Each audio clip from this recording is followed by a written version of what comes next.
Hello friends, नमस्कार। स्वागत करती हूँ आप सभी का अपने इस वीडियो में। तो फ्रेंड्स, जैसा कि पता है कि आजकल KBS का बहुत ज़्यादा सभी तैयारी कर रहे हैं इंटरव्यू की। तो मैंने पहले ही बताया है आपको कि मैं भी तैयारी में लगी हुई हूँ।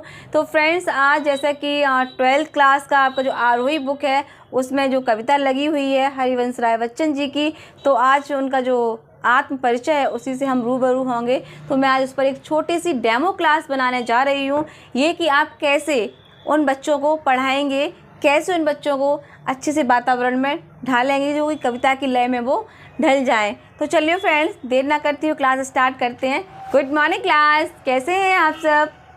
अच्छे हैं? Very good. मैं भी बहुत अच्छी हूँ क्लास। अच्छा क्लास, मूवी देखने का शौक़ किस किस को, ज़रा ये बताएंगे मुझे? अच्छा, जाहिर सी बात है आज के टाइम में अगर टीवी नहीं, सिनेमा नहीं है, सब कुछ पर जाता कोई नहीं है, बहुत कम जाते हैं, क्योंकि आज हम सबके हाथ में क्या है? एंड्रॉयड फ़ोन है। तो हम सभी अपने अपने घरों में खुद ही देख लेते हैं, है ना क्लास? तो क्लास आज डेट क्या है? 27, ठीक है क्लास, मैंने मेंशन करी हुई है, ठीक है 27, ठीक है 3 यानी और आपका 2023 कालांश आपका पहला है, मैंने मेंशन कर दिया है। तो क्लास, मैंने आपसे पूछा सबसे पहले कि फिल्में देखना यानी कि मूवी देखना किस किस को पसंद है। हाँ, तो वेरी गुड, अच्छी बात है। मैं ये नहीं कह रही हूँ कि अच्छी बात नहीं है, मूवी देखना अच्छी बात है, लेकिन आप उसमें से क्या पॉजिटिव सीख कर आते हैं? क्या कुछ अच्छा सीख कर आप भी अपने जीवन में वैसे ही धार लाएँ या उस पथ पर चलना चाहते हैं? बस यही बताना चाह रही हूँ। अच्छा, एक बात बताइए, बॉलीवुड का शहंशाह किसे कहा गया है? यानी कि बॉलीवुड का सदी का नायक किसको कहा गया है?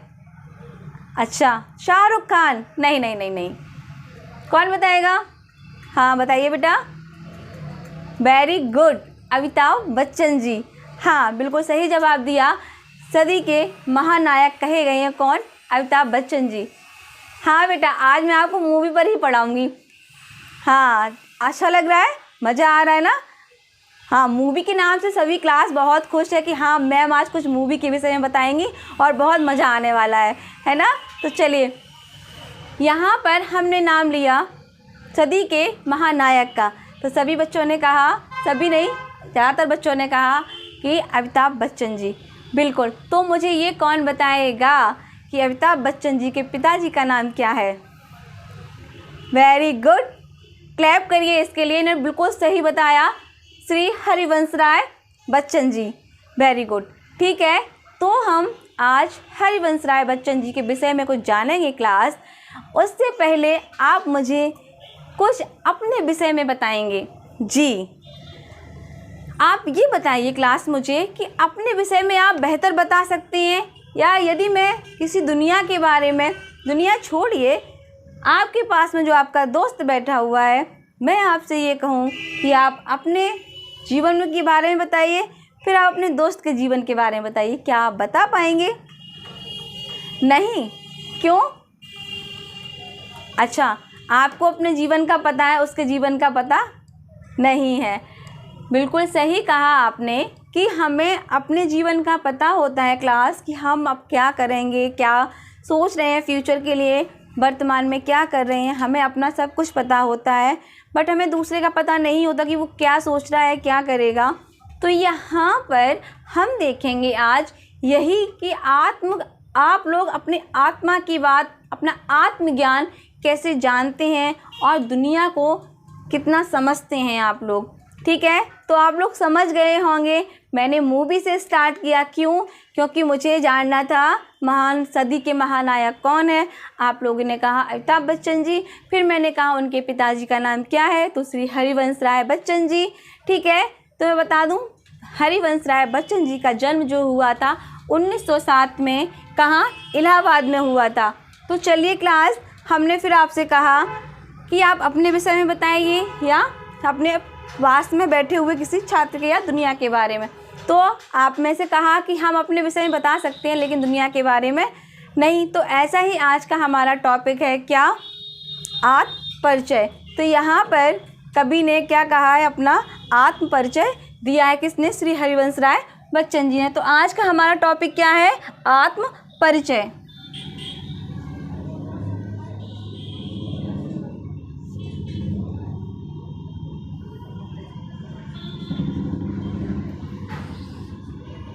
ठीक है, तो आज हम देखेंगे आत्म परिचय। यहाँ पर हरिवंश राय बच्चन जी ने कहा है अपने आत्म परिचय के माध्यम से कि खुद को जानने से ज़्यादा मुश्किल काम जो है वो क्या है, इस दुनिया को जानना। ठीक है, तो इनका जन्म हुआ था 1907, कहाँ पर? इलाहाबाद में, जो कि वर्तमान में प्रयागराज, इलाहाबाद में। ठीक है, वर्तमान सरनाम है जो क्या है? प्रयागराज। किसका जन्म हुआ था? श्री हरिवंश राय बच्चन जी। ठीक है, तो श्री हरिवंश राय बच्चन जी का जन्म कब हुआ था? 1907, इलाहाबाद में हुआ था। और इलाहाबाद का वर्तमान में नाम क्या है? प्रयागराज। तो बच्चन जी ने, हरिवंश राय बच्चन जी ने काफ़ी अच्छी अच्छी रचनाएं लिखी हैं। ठीक है, मिलन यामिनी है, और क्या भूलूं क्या याद करूं, नीट के निर्माण, ये इनकी क्या है? आत्मकथा के कुछ भाग है, बसेरे से दूर। तो ये थी रचनाएं और इनका जन्म। तो क्लास अब हम देखेंगे कि इन्होंने अपने आत्म परिचय में क्या अपनी इस जग के प्रति वेदना व्यक्त की है, उसको आज हम पढ़ेंगे। तो यहाँ पर कवि कहते हैं, मैं जग जीवन का भार लिए फिरता हूँ, मैं जग जीवन का भार लिए फिरता हूँ, फिर भी जीवन में प्यार लिए फिरता हूँ, फिर भी जीवन में प्यार लिए फिरता हूँ, मैं जग जीवन में भार लिए फिरता हूँ। लेखक यहाँ पर कह रहा है कि मैं इस जग में, इस संसार में जीवन जीने का जो भार है, मैं उससे घबराता नहीं हूँ, मैं उसको लेकर चल रहा हूँ। फिर भी कोई भी परेशानी समस्याएं हैं तो भी मैं क्या, खुश रहने का, प्यार के साथ उसको प्रसन्न होकर झेल रहा हूँ। यानी कि मैं जग जीवन का भार लिए फिरता हूँ, फिर भी जीवन में प्यार लिए फिरता हूँ। लेखक ये कहना चाह रहा है कि भले ही संसार में मेरे साथ जो भी हो रहा है, अच्छा बुरा, मुझे उससे कोई फ़र्क नहीं पड़ता, लेकिन मैं अपने प्यार में इस संसार के लिए कोई भी कमी आने नहीं देना चाहता। कह रहा है कि सांसों को जिन तारों ने छुआ, जो झंकृत किया, मैं उनको क्या, उनको प्यार बनाकर लेके चल रहा हूँ। आगे की पंक्तियों में हम देखेंगे। इतनी पंक्तियाँ समझ में आई आपको क्लास? मैं जग जीवन का भार लिए फिरता हूँ, फिर भी जीवन में प्यार लिए फिरता हूँ, ठीक है, दिया किसी ने झंकृत छूकर, मैं दो सांसों के तार लिए फिरता हूँ। ठीक है, इतना समझ में आ गया? अगली पंक्तियाँ देखते हैं। मैं स्नेह सुरा का पान किया करता हूँ, कभी न जग का ध्यान किया करता हूँ, मैं स्नेह सुरा का पान किया करता हूँ, कभी न जग का ध्यान किया करता हूँ। पूछ रहा उनको जो जग की गाते, जग पूछ रहा जो उनको जो जग की गाते, मैं अपने मन का गान किया करता हूँ। यहाँ पर लेखक कह रहे हैं कि मैं स्नेह सुरा का पान किया करता हूँ, मतलब मैं प्रेम रूपी अपने भावों को इस संसार के लिए लेकर घूमता हूँ, और इस जग में क्या उचित क्या अनुचित ध्यान तो मैं देता हूँ, पर इनको कभी भी अपने दिल से नहीं लगाता हूँ। और मैं इस जग के अनुसार नहीं, मैं अपने अनुसार चलता हूँ, क्योंकि जग में हम कभी किसी के मन के नहीं हो सकते और ना ही कभी किसी के मन का कार्य करते हैं। तो लेखक यही कह रहा है कि यहाँ पर मैं अपने मन का राजा हूँ और मैं अपनी मन की सुनता हूँ। ठीक है क्लास, इतना समझ में आया आप सभी को? बस फटाफट से हम देख लेते हैं। इनकी प्रथम रचना है हार, 1929 में प्रकाशित हुई। प्रसिद्ध रचना इनकी मधुशाला 1935 में प्रकाशित हुई। 1968 में दो चट्टानें रचना के लिए साहित्य अकादमी पुरस्कार दिया गया। किसको?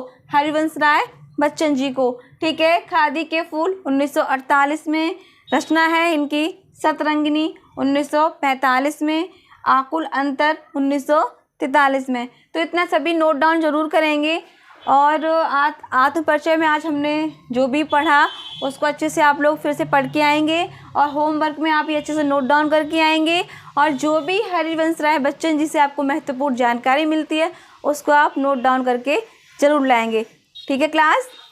तो फ्रेंड्स ये थी आज एक छोटी सी डेमो क्लास 12th क्लास की आरोह, जिसमें पहला पार्ट है आपका हरिवंश राय बच्चन जी का आत्मपरिचय। तो एक छोटा सा प्रयास था कि हम बच्चों को उसको कैसे पढ़ाएंगे डेमो क्लास के लिए। तो इस प्रयास के लिए प्लीज़ वीडियो को लाइक कीजिए, चैनल को सब्सक्राइब कीजिए। थैंक यू, धन्यवाद।